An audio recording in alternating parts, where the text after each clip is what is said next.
Iván Aguilar Alegre. Iván, ¿cómo estás? Muy Qué bien, gusto saludarte y recibirte aquí en Mauricio. NB, en los estudios de NB, Periodismo e Investigación.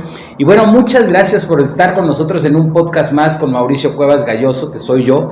Y me da mucho gusto seguir en este ejercicio que hemos estado realizando ya durante pues muchas semanas, en donde hemos tenido la posibilidad de conocer un poco más, pero más que nosotros, lo interesante es que las personas que estén interesadas en la elección al Poder Judicial, que será el próximo 1 de junio, conozca a las y los candidatos, que conozca más sobre su trayectoria, quiénes son, cuál es su perfil. Creo que esa es una parte medular, importante, y yo te agradezco mucho porque sé que ahora arrancas prácticamente campaña, buscando una magistratura en el área penal en el Poder Judicial Estatal, Iván, y bueno, pues agradecerte y pues que nos platiques sobre ti y sobre el proceso de tu desarrollo académico. Naces en Jalapa y cómo va tu vida en general. Muchas gracias, Mauricio. Antes que todo, pues te agradezco mucho la invitación y en efecto, hoy 29 arrancamos la campaña con muchas ganas,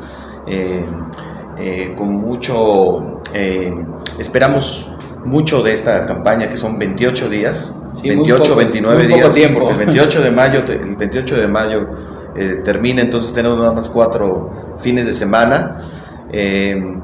Bueno, pues yo inicio mi carrera profesional como agente del Ministerio Público, aquí en la ciudad de Jalapa, conciliador, agente séptimo conciliador, no muy lejos de acá, en la calle de Miami, en la calle de Miami, que está aquí por Miguel Alemán. Ahí estuve como 5 años. Después de 5 años, bueno, a mí me nombra el maestro Pericles Namorado. Después de 5 años me voy a la dirección. En ese entonces era Dirección de Investigaciones Ministeriales, como agente del Ministerio Público investigador. Ahí mi paso fue muy breve, fue de algunos meses, no fueron más de 6 meses como investigador, pero cumplí comisiones bastante relevantes, porque estuve cubriendo a la agencia especializada en robo a comercio, que existía una agencia especializada en robo a comercio en Boca del Río.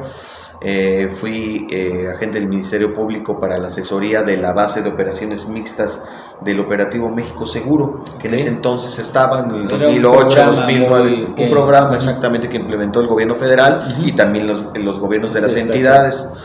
Después de ese breve espacio, el procurador, en ese entonces era procurador, no era fiscal general, el procurador Salvador Miquel Rivera me nombra agente del Ministerio Público, auxiliar del procurador. Okay. Lo que después se cambió con la reforma constitucional, se cambian de procuradurías a fiscalías. Entonces ya no teníamos un procurador, ya era fiscal auxiliar del fiscal general. Ahí estuve casi 9 años, por 9 años, del 2008 al 2017. Después vuelvo a ser otra vez agente investigador para casos relevantes en investigaciones ministeriales, también aquí en la ciudad de Jalapa. Ahí pues llevé muchos casos relevantes, ¿no? Después fui fiscal 17º en la unidad de Procuración de Justicia de aquí de Jalapa, de delitos diversos. Y por último, fui hasta octubre pasado, fui director del Instituto de Formación Profesional de la Fiscalía General del Estado. Creo que es el último cargo que tuve, pero creo que es uno de los más relevantes, porque consiste en darle la formación y capacitación a la trilogía investigadora. A la trilogía investigadora, es decir, a los fiscales, a los peritos y a la policía de investigación.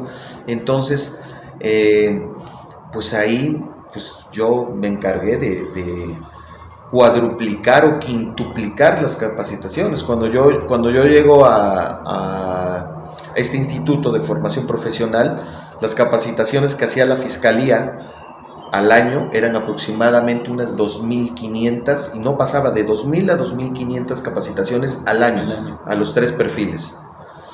Cuando yo dejo el instituto, con vistas de esta contienda, terminamos casi cerca de 15.000 capacitaciones al año. Entonces, no la duplicamos ni triplicamos, digo, de 2.500 a casi 15.000, ¿no? Implementamos nuevos sistemas informáticos, hicimos un boletín informativo de lo que se hacía mes con mes. Teníamos bases de datos. Cuando yo llego no había una base de datos, no había una biblioteca. Establecí una biblioteca no solamente de libros física, sino que tenemos una biblioteca virtual, que en mi administración como director se elaboró esa biblioteca virtual, que tú te puedes meter a un link, buscas tal libro en la biblioteca y te sale no solamente la portada, sino también una sinopsis de lo que trata el libro. Tenemos también una biblioteca de cursos, que eso sí, pocas instituciones o entes jurídicos o académicos lo tienen. ¿Qué quiere decir esto? Que los cursos que nosotros damos o que nos dan otras instancias, nosotros los grabamos. Okay. Por ejemplo, hay algo muy importante que hace el policía, tanto el investigador como el policía preventivo, que es la elaboración del informe policial homologado, que es el famoso IPH.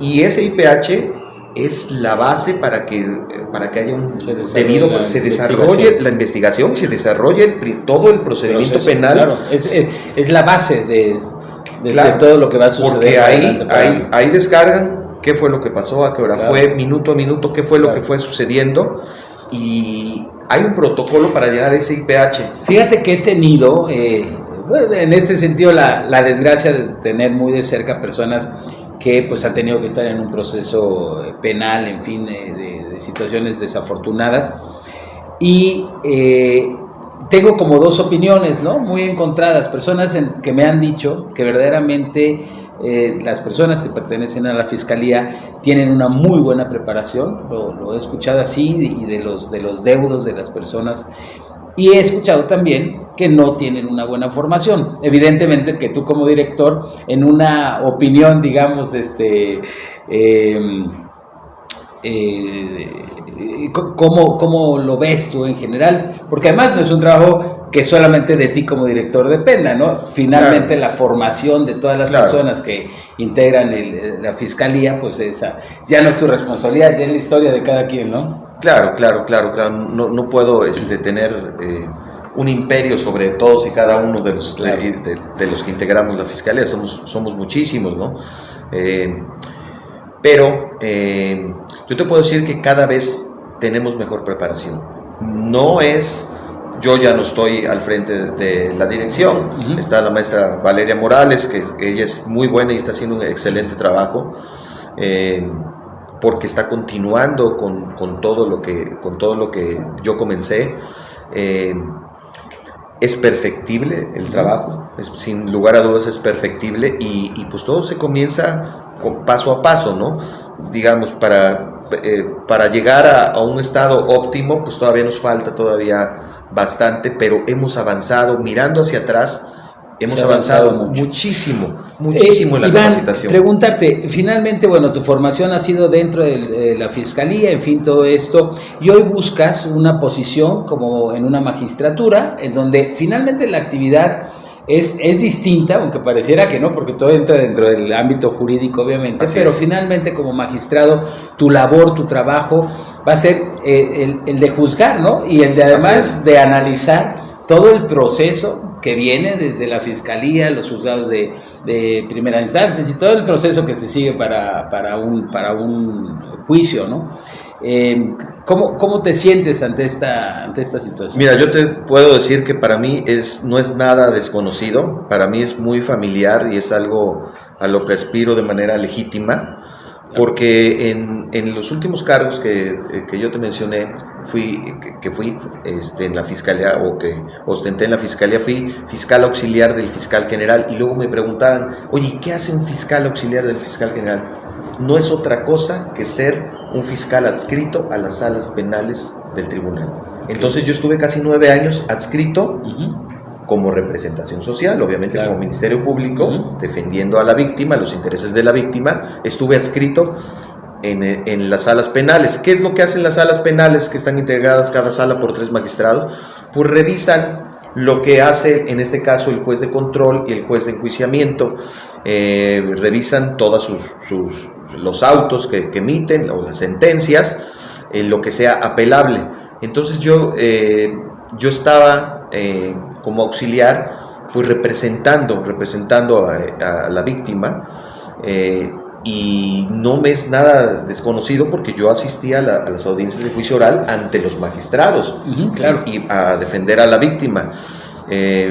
Además, digo, amén de que es una clase que desde hace 13 años, procesal penal, ahí vemos todo el procedimiento penal, el procedimiento penal, en la clase de Derecho Procesal Penal. Yo como catedrático de la Facultad de Derecho de la Universidad Veracruzana, tengo 13 años dando Derecho Penal General y Derecho Procesal Penal, ¿no? Entonces es algo muy familiar, y muy legítimo que...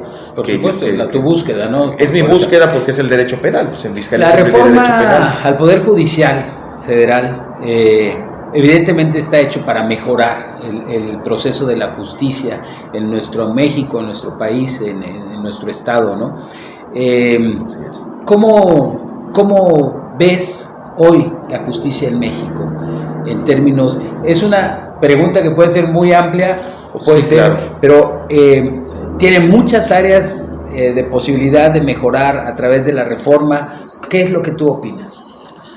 Mira, fíjate que qué bueno que tocas este punto del tema de la reforma, que obviamente hay opiniones encontradas. Yo considero, para mí fue la oportunidad que me brinda. A mí esta reforma me conviene porque me brinda la oportunidad de acceder a que me elijan la ciudadanía y que la ciudadanía me conozca, que conozca el juzgador. Antes no era así. Yo antes no fui magistrado porque el proceso de elección nada más era entre unos cuantos, y unos cuantos era el ejecutivo, que lo proponía a los diputados, y los diputados pues aceptaban y decían, pues va esta persona, ¿no? Claro. Entonces para mí esto es algo muy bueno porque esto me da la oportunidad de poder contender. Antes, ¿de qué manera le podía tocar la puerta al gobernador? Oye, propónme, ¿no? Y hemos tenido casos, que obviamente no voy a mencionar los nombres, pero casos de personas que jamás, nunca litigaron, nunca pasaron. No cursaron ni la facultad, ¿no? Bueno, es un requisito tener el título y cédula y 5 años de antigüedad y todo esto, pero nunca ejercieron ni como abogados postulantes, ni fueron ministerios públicos, ni fueron jueces, ni maestros de la facultad, ni maestros siquiera de la facultad, y de repente, pues, por amiguismo, por relaciones que tenían, ya lo proponían al Congreso, el gobernador en turno, y eran magistrados. Entonces yo no tuve esa oportunidad, y mira que mi señor padre fue magistrado tantos años. Así es. A él le tocó otro tipo de elección, obviamente, y durante toda su trayectoria, bueno, a él le tocó, hubo gobernadores que quitaban a todos los magistrados. Cuando entraba el gobernador, todos los magistrados se iban, o sea, duraban el sexenio, y entraban, entraban nuevos. Entonces era un puesto de no era un poder independiente, un poder más independiente. Y ahora el ciudadano, tenemos oportunidad de que el ciudadano, o sea, si uno gana es porque el ciudadano dice, yo lo conozco.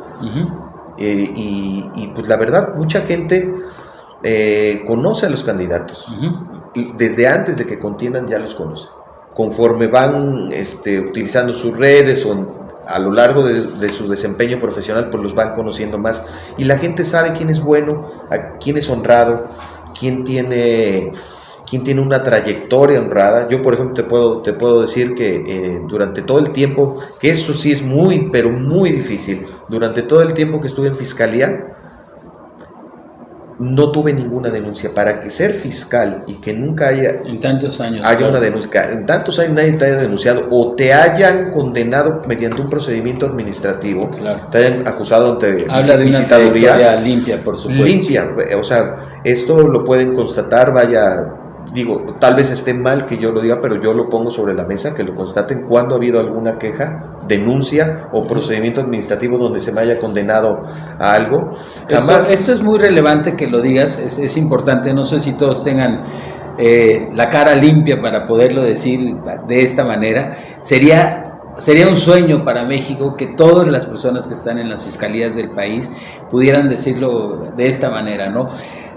Dime algo, el hecho de buscar mañana, y esperamos que así sea, seas un magistrado, seas un juzgador, ¿cómo impartir la justicia? Es decir, el sentido de hoy de cómo impartir la justicia, sí sobre la ley, por supuesto, sobre las leyes, sobre los tratados internacionales, en fin, pero estamos viviendo un momento importante desde la reforma al 2 constitucional, desde toda una serie de situaciones que se han dado en derechos humanos, en tratados, en fin, de voltear a ver al ser humano, de voltear a ver al que es juzgado, pero también al que está el demandante, en fin, ¿cómo hacerlo? Antes que todo hacerlo con conocimiento de la ley penal, con conocimiento de todas las leyes que conllevan a hacer una buena labor, con mucha responsabilidad, con rectitud, con neutralidad, siempre respetando y haciendo respetar los derechos humanos, y como tú bien dices, también cuidando situaciones nuevas que antes los juzgadores de antes no lo veían. Por ejemplo, el juzgar con perspectiva de género. Ahora a los juzgadores les viene esta obligación, este mandato, que juzguen con perspectiva de género, pero como nunca lo hicieron, es más, ni siquiera no saben que se trata de no discriminar. Claro. La discriminación, desgraciadamente, permea no solamente en la sociedad, en muchos ámbitos, sino que permea en la impartición, en la correcta impartición de justicia, que luego no volteamos a ver a los grupos menores, a las minorías, a los colectivos, a la gente que de veras clama una verdadera justicia, una justicia que sea ante todo recta, que sea honesta, que sea responsable, que no vulnere sus derechos individuales, sus derechos humanos, y eso tal vez se dice muy simple, pero desgraciadamente los juzgadores de antes no lo tenían. Sucedió como cuando cambiamos del sistema procesal penal, que era de corte inquisitivo, que era el tradicional que le decían, y cambiamos al acusatorio, adversarial y oral. Los que ya tenían tantos años juzgando con un sistema, les costó demasiado trabajo pasar al otro sistema, porque aprendieron desde la universidad, aprendieron otro sistema, ¿no? Igual ahorita con la sociedad va evolucionando y cada vez va respetando más derechos, va respetando a más grupos vulnerables, y el juzgador de antes pues ya no se adapta a esas nuevas observaciones que tiene que hacer, adaptaciones a su modo de juzgar. Quiero hacerle una pregunta al ser humano, no al abogado, no al litigante, no al candidato. Claro, adelante. En donde tú estuviste, que es, bueno, las fiscalías, antes procuraduría, pues se tocan cosas muy sensibles, cosas en todos los sentidos y más con tantos años. ¿Qué cosas te llegaron a mover a ti, los tinteles del alma, ahora sí que hay que hacer el trabajo, hay que hacer la investigación, hay que hacer el proceso, pero que a ti te haya movido, que algo que haya marcado en tu trayectoria? Entiendo, son muchos los casos, ¿no? Pero algún tema relevante, y lo pregunto con qué afán de conocer al ser humano, a la persona, ¿no? Que el día de mañana pueda ser un buen juzgador. Sí, no tanto al profesional del derecho o al maestro, lo que como persona, como ser humano. Yo creo que fue en el año 2008 mi paso por investigaciones ministeriales, cuando, sin lugar a dudas, cuando me comisionaron a la base de operaciones mixtas del Operativo México Seguro. Yo creo que eso fue lo que más me marcó, porque salíamos salíamos con convoys, no nos avisaban. El que llevaba a cargo el convoy era una persona de la Marina, podría ser un capitán, un almirante, etcétera, un sargento, pero era alguien de la Marina, y él comandaba un convoy de la Marina, un convoy del Ejército, un convoy de la Policía Ministerial, otro de la Policía Federal y del fuero local, a un fiscal que era yo, que era el del fuero de la fiscalía de aquí, un fiscal de la Fiscalía General de la República, un convoy de tránsito, y sin decir nada ponía un retén. Entonces atravesaban de esas cuerdas que tienen un retén y hacer revisiones, o de repente traían alguna orden de cateo que yo ni sabía que traían alguna orden de cateo, y nos íbamos por lugares desconocidos, y eso, ese tiempo que vivimos, pues como persona, ya no te, claro. Tú me pediste que no te hablara como profesional del derecho, como persona sí me marcó mucho porque no estábamos preparados para una estrategia, no había estrategia para sucesos así, no me daban chaleco contra balas, no me daban mucho menos armas, no me defendía nadie. Entonces me decía el policía con el que yo iba, que era mi policía ministerial, de investigación, me decía: oiga, licenciado, pues póngase atrás de la batea y ahí siéntese, y no sabemos qué va a pasar. Sí, arriesgando tu vida permanentemente. Sí, y lo que dices es bien interesante, ¿no? No había estrategia. No había una estrategia. Y eso es complejo. Pasando a otro tema, tú eres catedrático de la Facultad de Derecho de la Universidad Veracruzana, sí. Entiendo de la UX también. De la UX fue como 5 años, del 2014 al 18. La Universidad de Jalapa. Sí. ¿Cómo ves a las juventudes interesados? ¿Cómo lo analizas como profesor, como maestro? Pues obviamente qué bueno que haces la pregunta, porque no es el mismo, el estudiante no es el mismo de antes. Por ejemplo, yo tengo pocos años, ¿no? Yo tengo 13 años de dar clases, pero con esos 13 años que tengo dando clases, te puedo decir que a los que les di hace 13 años, hace 12, hasta hace 10, tenían una visión. Estas últimas generaciones, sobre todo después de la pandemia, tienen otra visión. Y no es mala su visión, es una visión muy buena, y que nos ha enseñado mucho, porque la pandemia nos enseñó mucho, nos enseñó la penetración de las redes sociales, ¿no? Apareció la inteligencia artificial, ¿no? Entonces, ellos traen muy buenas ideas, las últimas generaciones traen muy buenas ideas de todo tipo, no nada más de materia jurídica, en todo tipo, en todos los rubros. Son chavos que nacieron en este milenio ya, sí se diferencian bastante con los del milenio anterior, pero yo veo un muy buen futuro para ellos. Los veo muy interesados, pues obviamente si están, yo que doy clase en una universidad pública, tienen el compromiso desde que presentan su examen de Ceneval de ser muy buenos estudiantes. He tenido muy buenos estudiantes, o sea, he sido bendecido de que mis estudiantes son muy atentos a la cátedra que les brindo, y yo siempre trato de darles lo mejor de mí, que sepan. Yo siempre les digo, y esto lo pongo sobre la mesa para que lo puedan investigar, a mis alumnos siempre les digo: yo quiero que cuando salgan de este curso, ustedes sepan lo mismo que yo.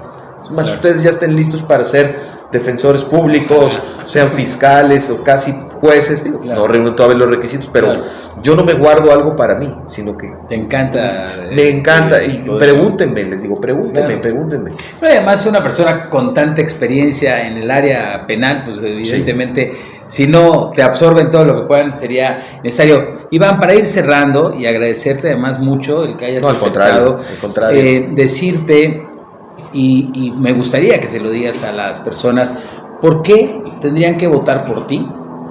¿Y cuál es la idea en el momento en que tú llegues a ser votado y beneficiado como magistrado en el área penal? ¿Cuál es tu manera en que vas a trabajar? Bueno, yo les pediría les pido que voten por mí, porque yo les voy a responder he respondido con mucha responsabilidad, con firmeza. Siempre que he dado mi palabra, la cumplo. Soy una persona que me considero con un prestigio intachable en todas las áreas en donde me he desempeñado, sea en la académica, como estudiante ya, como profesor y como servidor público, siempre dando lo mejor de mí. Están los números, es algo que yo no puedo maquillar, que no puedo mentir. Tengo la experiencia, tengo el conocimiento, tengo las ganas. Les ofrezco una justicia pronta, una justicia honesta, una justicia recta, una justicia pegada y respetando a los derechos humanos, una justicia con perspectiva de género. Les ofrezco una justicia neutral, la justicia que todos han esperado. Yo, por último, les tengo que decir que yo no mancharía el nombre que tengo. Creo que hay un dicho por ahí que dice: de raza le viene al galgo. Creo que mi señor padre tuvo un prestigio intachable y me puso la vara muy alta, muy alta, pero yo tengo que tratar de llegar lo más posible. De él jamás tuvo ningún problema. Creo que ustedes pueden constatar el prestigio y la trayectoria que tuvo él, y yo por nada del mundo podría no seguir ese camino que él me enseñó. Tengo el buen ejemplo y tengo toda la convicción. No les voy a fallar. Vota por el número 50 turquesa. En materia penal soy el 50. Con 50 vas a la segura. No les voy a fallar. 50 turquesa, acuérdense ustedes. Y bueno, compartan con las personas, invítelos. Yo sé que a veces estos temas son un poco tediosos, pueden ser, bueno, ¿qué estoy escuchando? Ojalá y lo hagan, porque es importante que los y las ciudadanas se enteren, se informen, y no solamente nos volvamos críticos de café, críticos de calle, en fin. Yo creo que vale la pena tener información. Iván, yo te voy a invitar en las próximas semanas, antes de que termine la campaña, para poder decirle a las personas cómo deben de votar. Creo que esa es una parte bien importante, ya que esté todo definido, porque todavía hay algunos vacíos que ya se están ajustando, pero para que con tu boleta en mano les puedas decir cómo hacer este proceso. Por supuesto. Iván, esta es tu casa, me dio mucho gusto saludarte, y pues el mejor de los éxitos. Muchas gracias, Mauricio. Al contrario. No se les olvide, 50 del Tribunal Superior de Justicia. Nos vemos en la próxima. Gracias. Gracias.